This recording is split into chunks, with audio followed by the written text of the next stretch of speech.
देख रहे हैं उत्तर शक्ति न्यूज।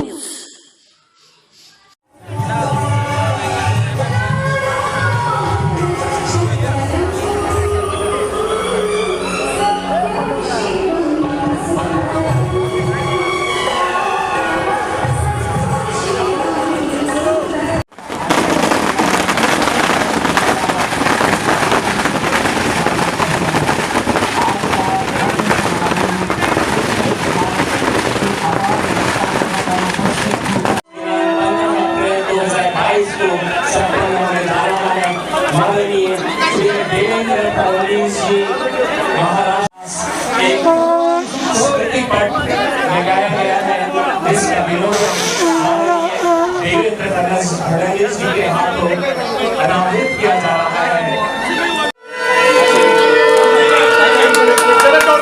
का पालन करते हुए और ये पुष्प गुच्छ ये आप सभी के ये सम्मान हमारे मुख्य अतिथि का सम्मान है। ये निर्माण में जिनका योगदान रहा ऐसे आदरणीय तिवारी जी और आदरणीय आर.एन. सिंह जी, इनको विनम्रतापूर्वक अभिवादन करता हूँ। आज के इस भैया आवाज कम रखो। उत्तर भारतीय संघ के युवा अध्यक्ष और जिनका बहुत ही जोशीला भाषण हम सभी ने सुना, जिन्होंने एक संकल्प लिया और मेरा विश्वास है कि आप सभी के आशीर्वाद से उनका संकल्प भी पूरा होगा। ऐसे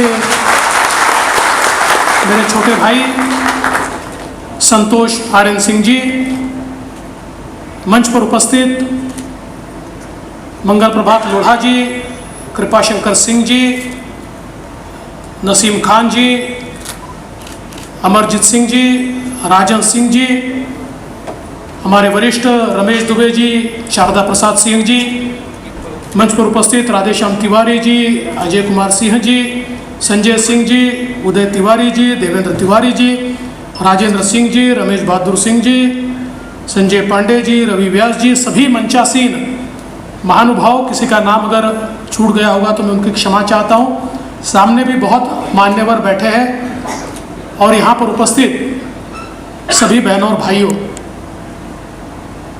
हम सभी के लिए बहुत ही खुशी की बात है कि उत्तर भारतीय संघ के माध्यम से आदरणीय आर.एन. सिंह जी ने जो सपना देखा था इस मुंबई में दूर दराज से आने वाले कैंसर पीड़ितों की सेवा हो। हम सभी जानते हैं कि टाटा कैंसर हॉस्पिटल के कारण पूरे देश से कैंसर पीड़ितों को मुंबई में आना पड़ता है और कई बार ये देखकर सभी को दुख होता है कि लोगों को रहने के लिए जगह नहीं होती। कोई फुटपाथ पर सो रहा है, कोई पुलिये के नीचे सो रहा है। अलग अलग संस्थाओं ने कुछ व्यवस्थाएं भी की है, लेकिन ये व्यवस्थाएं कम पड़ती है। और ऐसे समय इस दर्द को समझकर हमारे इस उत्तर भारतीय संघ के माध्यम से कैंसर पीड़ितों के परिवारों को रहने की व्यवस्था हो, इस दृष्टि से बहुत ही अच्छी व्यवस्था आज यहाँ पर खड़ी की गई।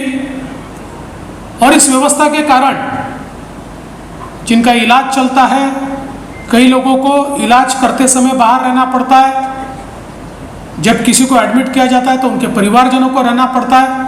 ऐसे सबके रहने की व्यवस्था भी यहाँ पर है और उनको बहुत ही कम कीमत पर भोजन उपलब्ध करा देना, नाश्ता उपलब्ध करा देना, ये सारी व्यवस्थाएं आज यहाँ पर पूरी हुई है। वैसे तो हम सभी का ये सपना था कि आर.एन. सिंह जी के रहते रहते इसका उद्घाटन हो, लेकिन वे हमारे बीच नहीं रहे। लेकिन मुझे बहुत खुशी है कि संतोष जी ने ये बागडोर संभाली और मंचासीन सभी लोगों ने उनका साथ दिया, बुजुर्गों ने आशीर्वाद दिया और आज इसकी शुरुआत हो रही है। रुग्ण सेवा से बड़ी सेवा कोई हो नहीं सकती, और विशेष रूप से मैंने स्वयं अनुभव किया है। जिस समय मैं छोटा था, मेरे पिताजी कैंसर से पीड़ित थे, टाटा में एडमिट रहते थे, कई दिनों तक हमको वहाँ रुकना पड़ता था। तब की हम विभीषिका मैंने उस समय भी लोगों की देखी थी, और वैसा ही मंजर कई बार हमको देखने को मिलता है।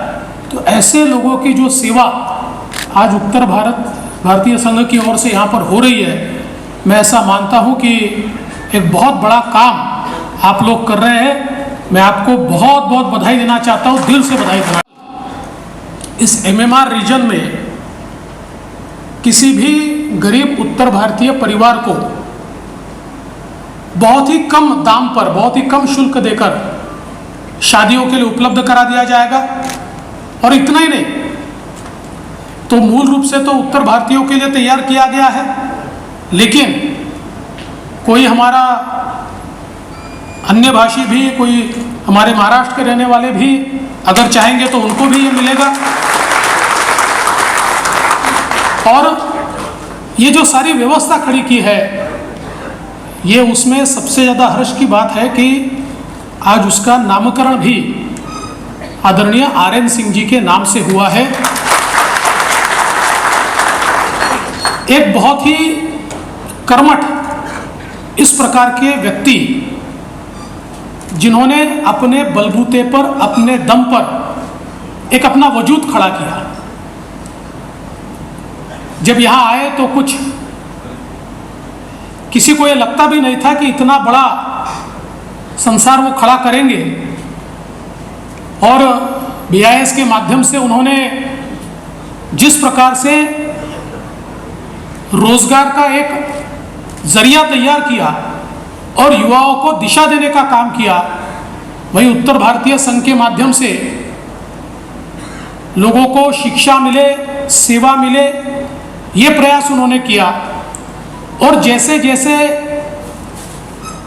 कार्य का विस्तार होता गया, उनके मन का भी विस्तार होता गया, और जो धन कमाया वो समाज को मैं कैसे दे पाऊँ, इसका विचार करते हुए कई सेवा कार्यों में उन्होंने अपने आप को झोंक दिया।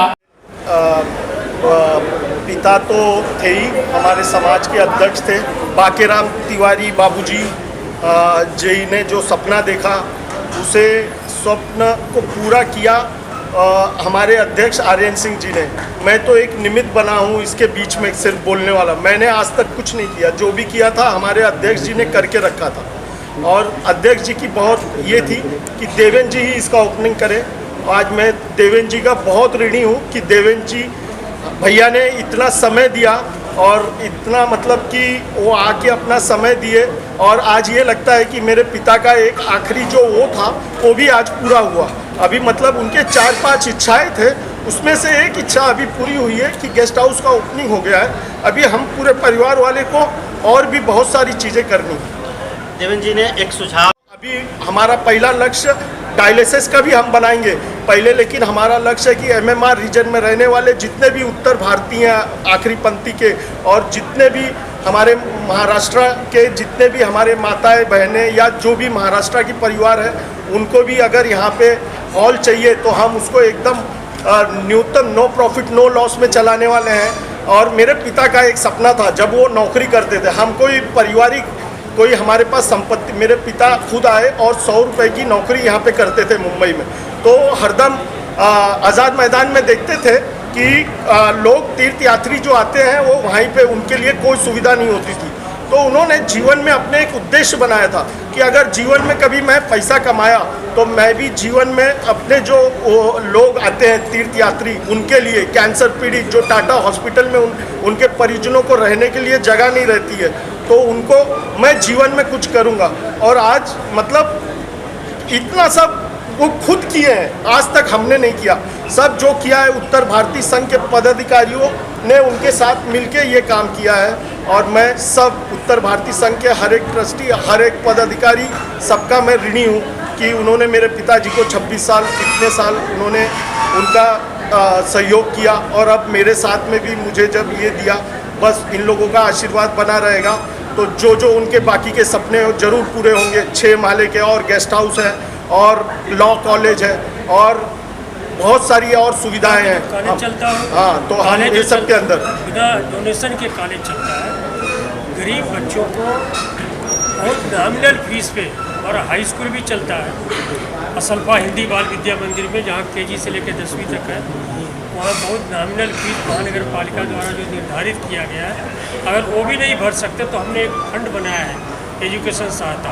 वो बच्चों को भर करके गरीब बच्चे जो फुग्गा बेचते हैं, जिसके पिता जिसके गार्जियन ये भाजी बेचते हैं, रिक्शा चलाते हैं, उनके बच्चे वहाँ पे पढ़ते हैं। हाँ, अभी आगे की हमारी ये भी योजना है कि हम यहाँ पे समूह विवाह कराने वाले हैं,